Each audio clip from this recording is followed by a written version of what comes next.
You've got questions, we've got answers. We're taking fan questions this time on Falls Count Anywhere.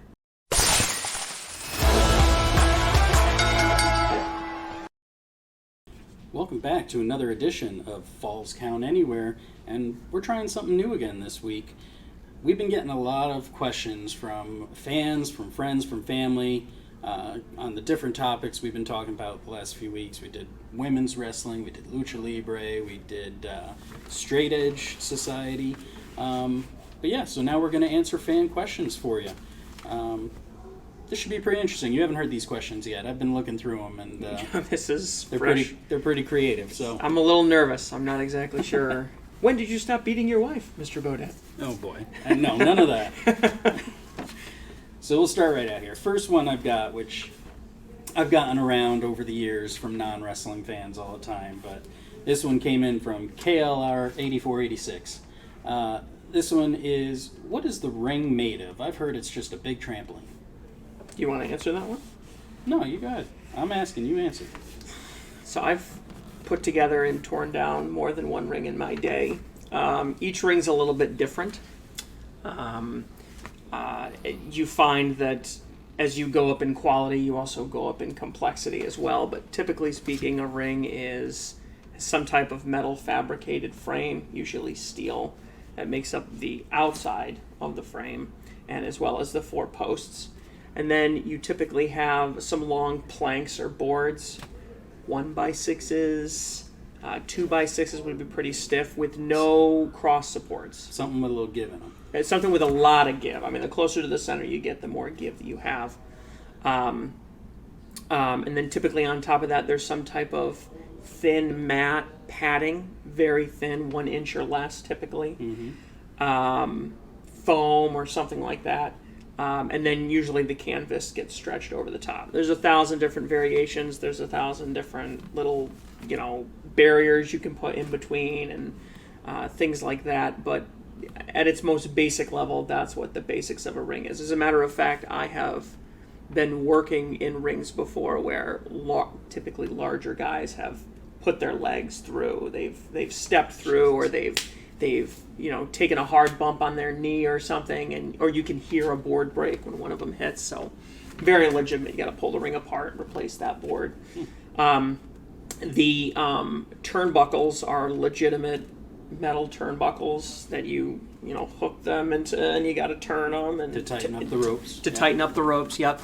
And the ropes themselves are threaded steel, which is usually wrapped in some kind of plastic, and at the cheap end it would be something like electrical tape or even duct tape I've seen before. But one of the first things they tell you when you get in the ring regarding ring safety is to make sure that when you go up against the ropes, you wrap your arm around the rope when you bounce off of it, and you'll see the experienced wrestlers will do that because there's always a chance that rope can break. And if it breaks, you're going out unless you have your hand on one side of the ring, Right. one side of the rope. So, yeah, there's a lot of.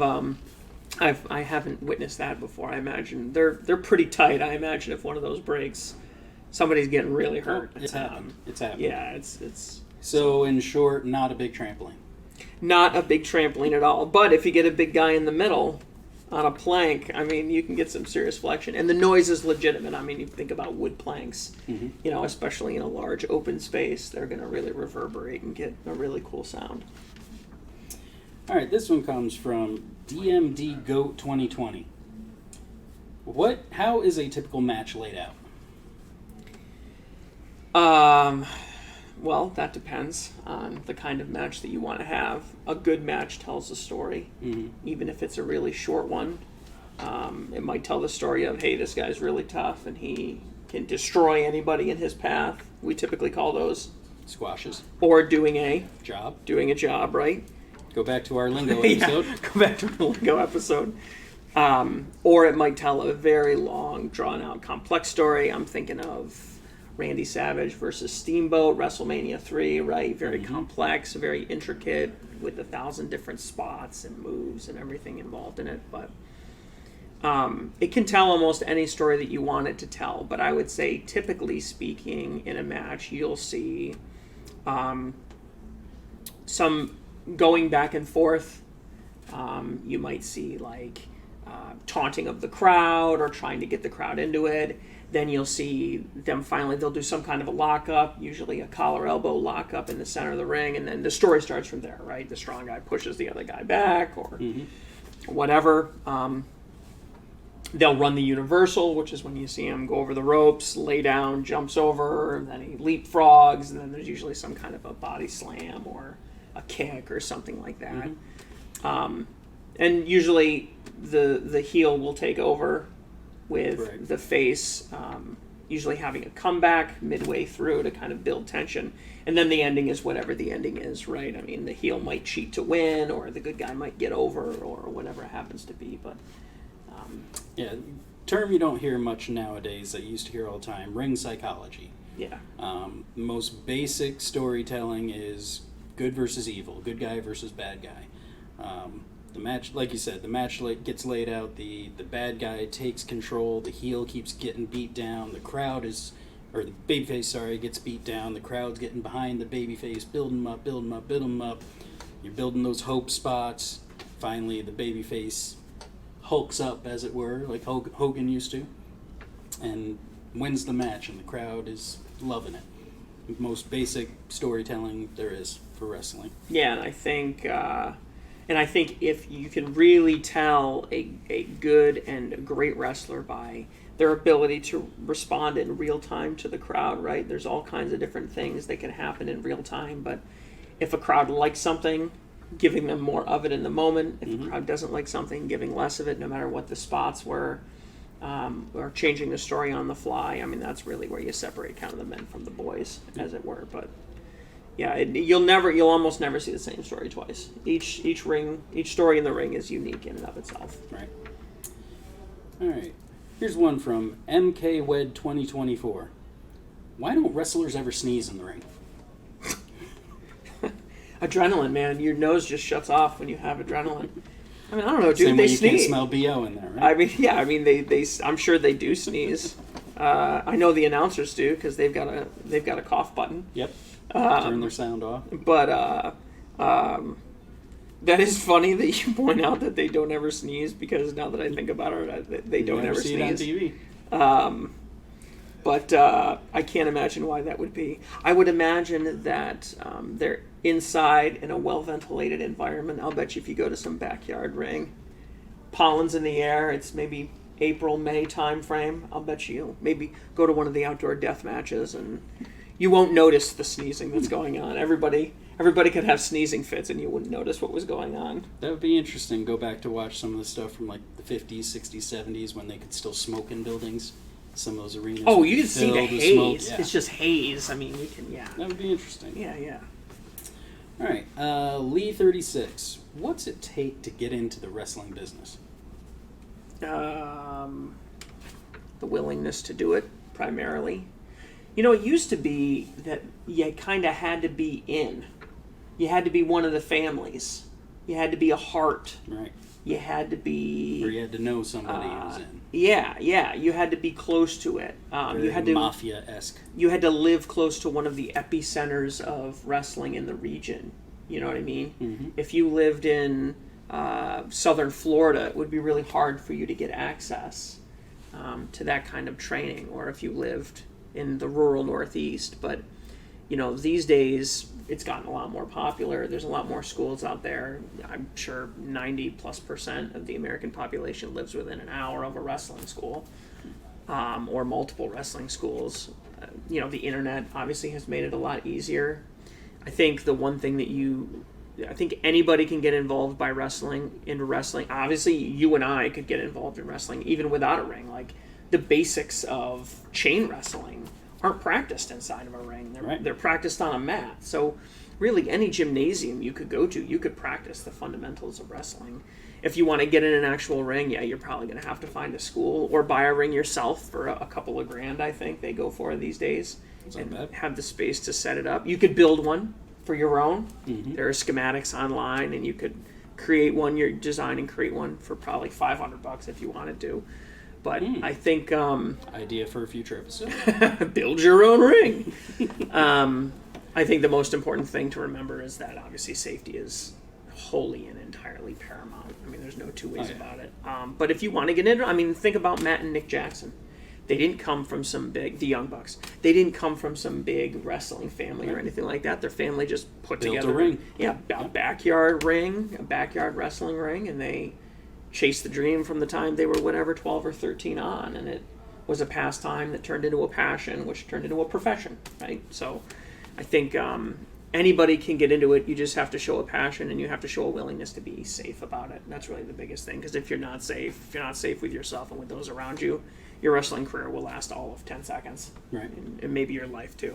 So, I already touched on it slightly, but number one Kelly fan asks, how is wrestling different today compared to back in the day? Mentioned it getting into I the am business not model. answering any question from anybody named Kelly.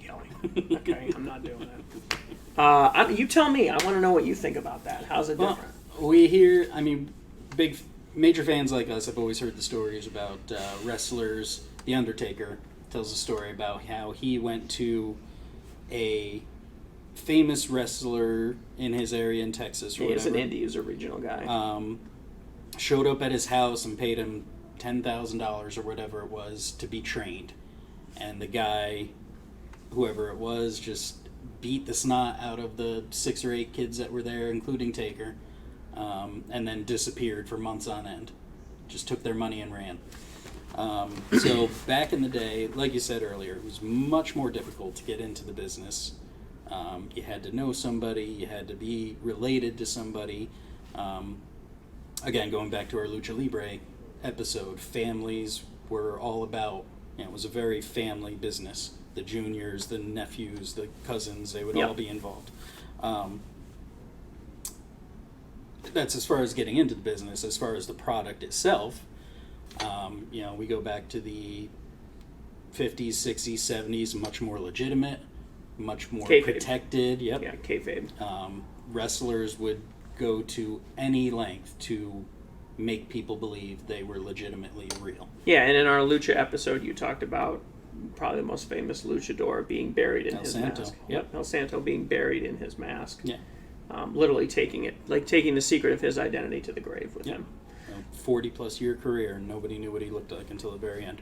Yeah, I would agree with that. I think that there was, go back to our history of women's wrestling, and we touched on this a little bit, but there was much more of a vaudeville carnival culture that existed very early, and I think that up until maybe even as late as the late 1990s, the industry was sort of subject to this milieu that existed in it. And, going back to your Undertaker story, the goal at the time was to take these kids that wanted to be in the wrestling business and basically rob them. Mm-hmm. I mean, Taker says it himself. He wanted to take our money, and then he wanted to scare us away. Yeah. He wanted to hurt us, would be the best thing, Right. so that we could never come back.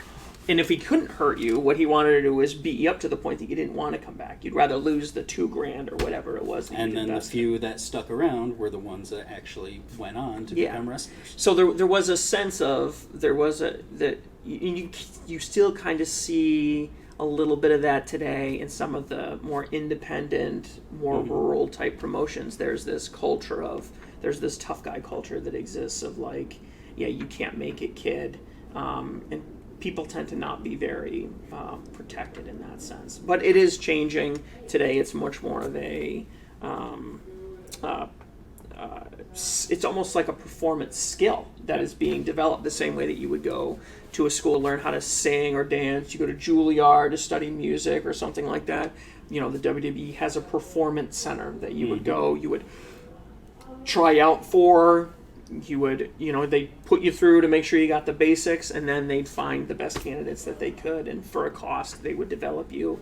I'm thinking about, what was it called? The WCW, the Power Center? Power Plant. The Power Plant. Yep. The Power Plant. Goldberg is probably the most popular. Yes. And the Power Plant was infamous for just being this meat grinder where guys would go in there and they'd have to do like 1,000 squats in a day. And part of that was just to weed. It's almost like the Navy SEALs. They try and weed out all the weak-minded people They that want the can't best of the handle best. it. And today, it's a little bit different than that. I think today, you still get some of that. There still is a sense that you have to cut your teeth or make your bones or whatever early in the business, but it doesn't seem like, especially when you get towards the mid-level echelons of the indie circuit, that it's more about building your skill and showcasing your abilities versus just trying to weed out people that aren't a part of the industry or in the family or what have you. So, and that's why you see a more diverse group of performers. All right.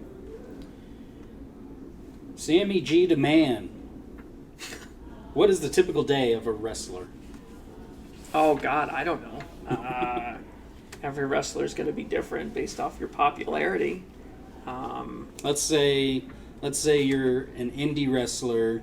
You know, you got a few years under your belt, and you're grinding along. What would your day look like? I mean, if you, without getting into too much specifics, because everybody's going to be a little bit different, but if you are working the independent circuit, you want to get out there as much as you possibly can. You're going to spend a lot of time in the car. Mm-hmm. A lot of time in the car. You don't have a time company driving. behind you pushing you. You're doing all the work yourself. It's you, right? So you may make some money performing in the show, but where you could really make some money is through your merch. Mm-hmm. And that, supplements or sometimes is the primary source. So you're going to be doing a lot of driving if you've got a few years underneath you, and it's all about exposure. It's all about getting out there. So you're calling bookers are calling you, you're working the circuit, you're driving hours and hours and hours in each direction to perform in front of 20, 30, 100, 200 people. You're studying the product, you're watching the product, you're trying to emulate. I mean, it's a constant thing. One of the things that I would do very early when I was trying to break into the business was I would just cut a promo on the spot. I would literally just be like, this toaster's really pissing me off. I'm going to cut a 2-minute promo against this toaster and how it burned my toast. And the more you do that, the better you get. There's stories of, when Cena was working the indie circuit like that, how he would just, in the car constantly, he'd be talking, and he'd try on these different characters. And, you can learn the moves, and that's good, but it's the showmanship that really puts you over. And when we think about wrestlers that could have been bigger but should have, I think of Dean Malenko. And he cannot work a mic. He didn't. He Right. had a very different style, and I think that really prevented him from taking it to the next level. So that's one of the skills you really have to develop. And even if you are in the WWE, you're doing shows 4 or 5 days a week. Depending on Right. who you are, House shows and everything else. Yeah, sure. You're doing multiple shows a week. There's a lot of travel, And then you only have a day or two to do your laundry, to do your shopping, go to the gym, whatever it is. I mean, follow MJF. Because now he's constantly complaining about how he's got to be on every He's gotta show. be on every 'cause show, yeah. He's tweeting about it all the time, how he can't be with his cat. So All right. Body Slam 123 asks, is there a signal or code for when something goes wrong in a match? A botch spot, an injury. if you're familiar with our Straight Edge episode, you get the X, the Death X. That's at least in WWE. I don't know if it's different. Yeah, I would assume that's pretty universal. The ref will throw up an X if there's a legit injury or if someone needs some medical attention. Sometimes you'll see one of the performers do it to the referee. Typically, they'll do it really subtly. A few years ago in the Mae Young Classic, Tegan Knox, when she blew out her knee, she was facing Rhea Ripley. As soon as Rhea kicked her and she took a bump, she immediately threw up the X to the ref. She was done. Yeah. That's What if someone... not something you want to see. What about not necessarily an injury, but what if, Stone Cold Steve Austin tells a story about being in a battle royal where him and Shawn Michaels were supposed to be working together down in the Final Four or whatever, but Austin got eliminated early, and he had to kind of signal to Michaels they had to change on the fly because he got eliminated. So I wonder. I would love to. I have heard that story before, but I'd love to listen to it again because, I mean, if you're Michaels, you look around, and you're like, "Where's Steve?" Mm-hmm. Something must have happened. It's not like Steve's going to continue with a broken leg. You know what I'm saying? So well, it wasn't even that. He just slipped over the ropes. Right, but what I mean is, even if he had like shit happens. Right. So even if he hadn't been accidentally eliminated or whatever, he could have hurt himself. I mean, there always has to be a contingency plan. realistically, when you're going on the fly, like especially in something like a Battle Royale or Royal Rumble or something like that, where you got 30 bodies in the ring, there's a lot going on there. A lot can happen. I mean, like I said, that's the difference between good wrestling and great wrestling is your level of comfort inside the ring, your level of comfort in front of the crowd, your level of comfort with the people that you're performing with. And that level of comfort gives you the freedom, that discipline that you have gives you the freedom to be able to, call things on the fly and make changes and still put on a hell of a show because, everybody paid for their ticket with hard-earned money. That's what they keep saying in the business all the time. People paid hard-earned money to be here and see you, whether they want to see you get your ass kicked or whether they want to see you go over. I don't know what kind of a signal there would be. If you and I were wrestling together, we'd probably have our own signals, especially if we had worked together for a long period of time. I might take the long way around the ring so that you would see me as I'm exiting out, so that you would know that I'm not there. But that would rely on you having a high level of comfort too, because if you're overwhelmed with everything that's going on, this is why typically in matches, it's usually the most senior guy that's calling the match, that's sort of guiding it and telling the story, telling you what spot's going to happen next. If there's roughly the same, usually it's the heel that calls the match because he takes control for the majority of the match. But yeah, I would just say, and I think we did it in our watch along that came out last week. We did it in our watch along. We were looking for spots where they would communicate to each other, and we only saw one or two of them. So if you're a really good performer, you have good ways of communicating. Oftentimes there's a double down. They're kind of wallowing on their back, and one will turn to the other and kind of whisper something, or you might say something to the ref, and then the ref would communicate it to the other person. Play telephone. Yeah, that's one that happens a lot. You might, they're setting up for a move or something, and you're bent over to do a suplex. You might say something, okay, reverse it, or something like that. There's a lot of communication that goes on inside the ring during a match that we aren't privy to if they're good at what they do. All right, this one comes from Genbo320. Why are there so many cartoony gimmicks? And specifically, they mention like Bootios or the girl oozing black goo from her mouth. I assume that was Alexa Bliss when she was with The Fiend. But why are there cartoony gimmicks? I mean, why not? I mean, there's if you're a company like the WWE and you want to appeal to as wide a demographic as you can, you want to have something for everybody. And WWE especially has always catered more to kids. You want to have something for everybody. If you're a horror movie fan, you want to have somebody to cheer for. If you're a woman, you want to have somebody to cheer for. If you're an older woman, you want to have somebody to cheer for. If you're black, if you're white, if you're purple, if you're old, if you're young, especially if you're WWE, they've always wanted to, and that's why you see this huge diversity. I mean, I can't think of a single, name a lesbian wrestler. Sonya Deville. Name a black wrestler. Kofi Kingston. Can you name any wrestlers associated with the military? Lacey Evans. Can you name another one? There's like a billion, yeah, right? There's like a million of them, right? What about Southern? What about if you're from the South? Jimmy Hart. What's a really cartoony one? Name a really cartoony wrestler. Oh, God. Boogeyman. Okay, right. Or Stardust, or Goldust, or, there's all kinds of, and then there's different, gimmicks within gimmicks. Think about, like Brood Edge. He did, a vampire thing back in the day, right? Or there's The Fiend with Bray Wyatt, right? Mm-hmm. Or there's The Demon with Finn Balor. These are all, cartoony alter egos that are associated with, Finn Balor, pretty normal guy, right? He's just a dude, with an attitude or whatever. Or you even have these caricatures, like Finley or Sheamus, that are these very stereotyped, crazy Irish. My name's Finley and I like to fight. It's there are these stereotypes that are associated with it. So you want to have something for everybody. You want to have something for everybody's taste. I always tell people it's like stepping up to a bar and only seeing one beer on tap. Are you going to want to come back against the only thing they have? They only have one thing on tap? No. You want a wide variety. You want to see 1,000 handles so that no matter what mood you're in, there's going to be something there for you. It's funny you mentioned that. In the mid 2000s, early 2010s, all of the wrestlers were very cookie cutter, very, Randy Orton, John Cena.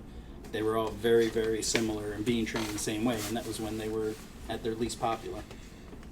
Yeah, and I think the quality of the product suffered as a result of it. But yeah, that's the downside of going back to what we talked about earlier, having like a performance center. If everybody's trained by the same people, then you're going to end up with the same product. I mean, you really there are some companies that try to take, I think, a little bit of a shortcut to that destination. AEW brings in all these Japan guys, Forbidden Door, and now they're bringing them in for other stuff too. They want that diversity of exposure, diversity of technique, diversity of culture to really drive some interest in the story, because everybody kind of looks the same. Yeah, one might be bigger than the other, one might talk a little better on the mic, but if you get down to brass tacks, and I know a lot of our watchers are going to love hearing this, but like the differences between MJF and Sammy Guevara, not that huge. Mm-hmm. Especially heel Sammy Guevara, like not that huge. So, you really, variety's the spice of life. All right. This is our last one. This one's a little deep. From Mr. Bojangles. Why do you like wrestling, and what's your earliest memory of it? Well, you go. I want to hear yours. All right. My earliest memory, I was about 5 or 6 years old. It's a Saturday morning, and we're getting ready to go to a picnic, I think, family picnic, something like that. And flipping through the channels, wrestling comes on, and I see Papa Shango put a curse on the Ultimate Warrior. Cartoony. Yeah. Speaking of cartoony gimmicks, Papa Shango puts a curse on the Ultimate Warrior, and Ultimate Warrior's on the side of the ring. He's grabbing his stomach. He's feeling sick. They go to the back, and he's puking on the trainers or whatever who's helping him back there. Yeah, that's my first memory. Never saw him wrestle once, but Ultimate Warrior was my favorite wrestler. You were just enthralled. Yep. Was it like the colors, the craziness, the scary Papa Shango? He was a freaky. Obviously, Ultimate Warrior looked like an action figure. Oh yeah. I mean, he had the look, as Vince McMahon would say. Mm-hmm. And that you were just enthralled from that point on. That was it. What was it do? What was your dad watching him? What was it doing on the TV? I have no idea. I don't know if I was flipping through it or it was just on one day. I have no idea. I just remember that vividly. A lot of kids from my neighborhood watched wrestling, but I didn't really, because we couldn't afford cable. So we didn't have cable growing up. And you could watch it on the regular channels, but it was like Saturday night at like 8 o'clock, like when you didn't really watch. So I never really had any exposure to it. And my mother at the time worked for a small chain of video stores in the Northeast, and we would get free rentals. And she worked there for years, and so we rented everything for free. Mm-hmm. And one day I just wandered over to this wall that I'd never been to before, because there just happened to not be anything. And Was it behind a curtain? No, it was not. It was in the back behind a curtain. There were a bunch of guys in trench coats wandering in and out. I don't know. No, it wasn't that at all. As a matter of fact, I think the store that she worked at didn't have one of those, and they would put the little covers, the cardboard, the little cardboard covers on it with like the little bunny at the top or whatever. Anyways, I was at the exact opposite end of the store. I remember it was towards the front. It was like where you walked in, so you just kind of walked past it to go towards the new release wall, so you wouldn't even look over there. And I wandered over there one day, and I saw a copy. It was bright and sunny. And I was like, it just attracted my attention. I recognized Hulk Hogan was on the cover. So I was like, I think I had just watched Suburban Commando or one of the movies that he was in at the time. And I was like, oh, okay, he does, I'll get this. And I got it, I went home, I watched it, and it was Bash at the Beach 1996. Oh. And Birth of the NWO. It just so happened to be one of the most epic, iconic moments. Yeah, one of the most iconic moments in wrestling history. And I remember it was early Saturday morning. I woke up early, and it was the peak. Hogan's yelling at the crowd, and my mother just so happens to walk down the hallway, and he said something to the effect of, if you don't like it, I could tell you where to stick it. And my mother went, oh! And my mother had no interest in this whatsoever. Like, she even mocked me for, like, getting it. Like, a little 8-year-old me, like, she, like, mocked me for even getting it. It was like, oh, I can't believe you're going to get this.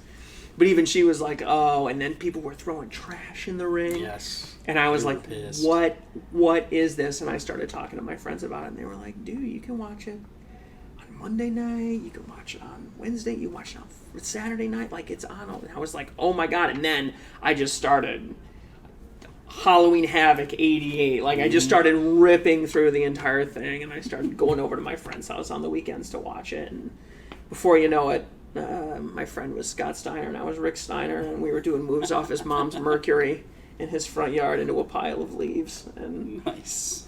it's just been love ever since. I actually do have a funny story, if we have time. We have time. So I was over at another one of my friend's houses, and obviously given